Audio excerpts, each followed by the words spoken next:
Moon Knight, issue 29. That's right, folks. It's the penultimate issue for this incarnation of Moon Knight, a book McKay has been working on for a long time now. I remember when we first started reading this book and reviewing it. Man, it's amazing that this has turned out to be the best run the character has ever had.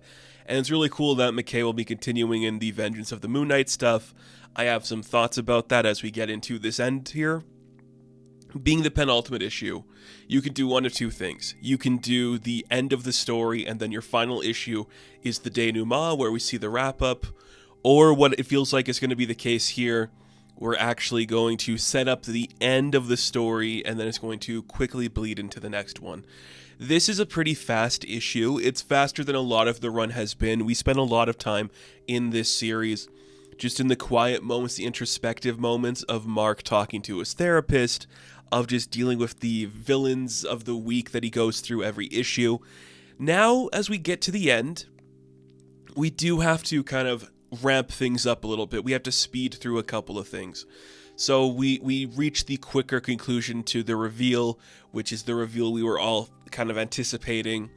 And then we solve a lot of the other problems pretty quick too.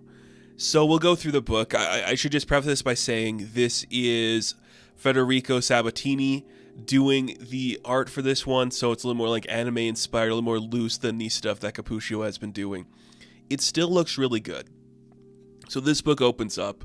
In the end of the last one, Hunter's Moon was fighting all of like Sarnak's people while he plowed through them, and now he's coming for Sarnak. So that's where he's at in terms of the stuff going on in the story. Mark is in the midst of a fight with Black Spectre.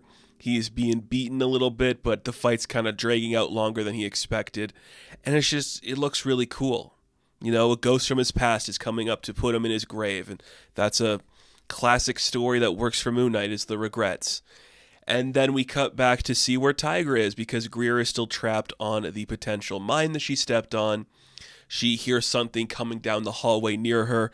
It's like the body of a person. It's like being dragged away, trying to like escape a threat that she doesn't really know. And then walking in is a man with a gun, dressed in a bunch of tactical gear, in like a black suit with like a painted like Moon Knight symbol and like bright white paint on his head. And we see that it's Soldier in tactical gear. Now I do want to spend just a little second on this, because I think it's very important. We see this is how Soldier has adopted the Moon Knight symbol. It's in black gear, he's using more deadly weapons, and he has a painted white crescent moon on his helmet. This is very reminiscent of the costume we saw for the upcoming Vengeance of the Moon Knight storyline. Now, I can't remember like the specific art we saw in that book. I know we saw Hunter's Moon and Tigra and Reese. I don't know if we see Soldier, but the rumor is, who's this new Moon Knight? Is this setting up that it's going to be Soldier, because he has now equipped himself with a specific looking type of Moon Knight suit that emulates what we see is coming down the line for the next Moon Knight? Hard to say. Really hard to say. But he's here to help Greer. He's going to defuse the bomb, help her out a little bit as much as he can. And we're going to cut to the midnight mission as that's going on, because Zodiac is here to attack Reese. And he's got a little bit of power on him. You know, he's got like his gold chain Zodiac sign that shines enough light to kind of distract her. So there's like sunshine beaming down on her. And because of that, we cut to the other fight happening, which is Moon Knight and Black Spectre. And he's kind of getting his ass kicked to him. And the Black Spectre he's fighting is just like, you're so tired, your aim is off, you can't keep doing this. You're running yourself dry, you're going to burn out faster than you ever realized. You have nothing left to prove, kid. You're going to die. You're bad at this. But Moon's like, you know what, you're kind of right about one thing. I am tired. But my aim's not off, because I wasn't aiming for you originally. I am now. I'm going to beat you senseless. And we cut to see that Hunter's Moon has caught up to Sarnak, and he's like, all right, why don't you tell me how we stop the attack that's going to come? Because we know that the plan for Black Spectre is to like use Sarnak's technology to make the entire city go feral and attack Moon Knight. There's an easy way to defuse that. You know, it's like the broadcast equipment is in the basement. He's got to like turn it all off and shut it. Like, you know, he's got to turn off the resonators. It's not hard. You know, it's simple, just like destroy the equipment. And that's going to be Hunter's Moon job, because we have to cut back to see what Mark is doing. and he's beating up the Black Spectre. And he's like, what am I to you? Who are you to me? He rips off the mask of this Black Spectre, and it sees that it's Ryan Trent, the second man to pull up the mantle of Black Spectre. But that doesn't make any sense because Mark put him away. He's been away in this book. We know he was away in this book. And Mark's trying to think about that. Suddenly he's like shot with a bunch of bullets, and we think he is going to die. Like, oh shit, this is it. The final days of Moon Knight. We've been setting up to it for a while now. Is this it? Is this what's going to happen? On the comms, Greer and Badir both hear that something happened to Mark. And that is when the actual Black Spectre shows up. He's like, why don't we have some privacy? He blows up the building, making Tigra and Huntress Moon fall to somewhere that he doesn't know. Now let's have a chat just like we used to. Uh-oh, setting up something. There's a history there. What's the history? Well, you know, we'll get to it in a minute because we have to go back to the Midnight Mission where Zodiac is ready to kill Reese. But she's learned a couple things since they last met, including turning herself into mist, and it's like a nice pink mist, which is really cool. So she's going to defeat Zodiac pretty easily, which I do dig. I think that's a really fun thing. And I like that Zodiac calls out, like, you know, I could kill Tigra, I could kill Soldier and Badir, but you're the one that's going to affect it the most. You are the person who has the most involvement with, you know, Moon Knight, so your death is going to affect him.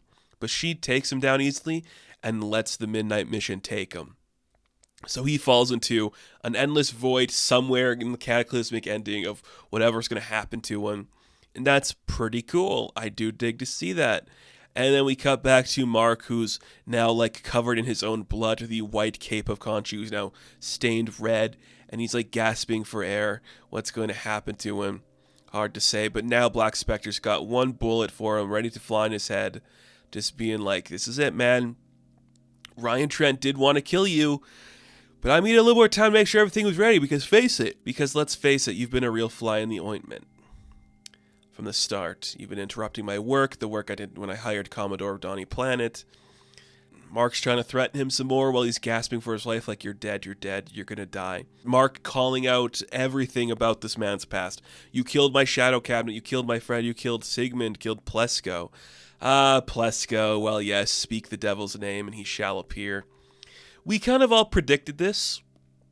I think a lot of Moon Knight fans have slowly been leaning into the idea that this Black Spectre was going to be Plesko, and it looks like it is. So, there you go. We were right, which, yeah, that makes sense. I don't really have any issues with that. It works for me. So, the next issue is just going to be like the dying Mark Spector trying to figure out how he's going to defeat Plesko, or maybe he's just going to die and one of the other characters is going to kill him. I don't know, but it's cool, you know? The closer we get to an end, it always feels like a writer is going to have to like wrap up the story pretty quick. This last arc has been like the last days, the last hours, the last minutes, the last seconds, slowly building up to like the death of Moon Knight. And that's kind of exciting. Like, it does go fast, and it's just about, like, we solve every problem. Zodiac's taken care of. We got rid of Sarnak. We can stop the device. So now it's just a personal story between Plesko and Mark, which does make sense. I do like that. I'm very curious to see how it's going to go, though. With one more issue left, I am not disappointed in the wrap-up. It's just like, okay, I hope you can stick the landing. And I know we're just launching into a new arc right away, but I just hope it can work. I hope it manages to stay cohesive. I think it will. Like, this book has been pretty good at doing that. So, Moon Knight issue 29, I am going to give an 8 out of 10. Now, thank you all for watching this review. Be sure to like and subscribe to the channel. As always, you can check me out on Instagram, TikTok, and Twitter. And of course, I will catch you in the next one. Have fun. Stay safe. Good luck.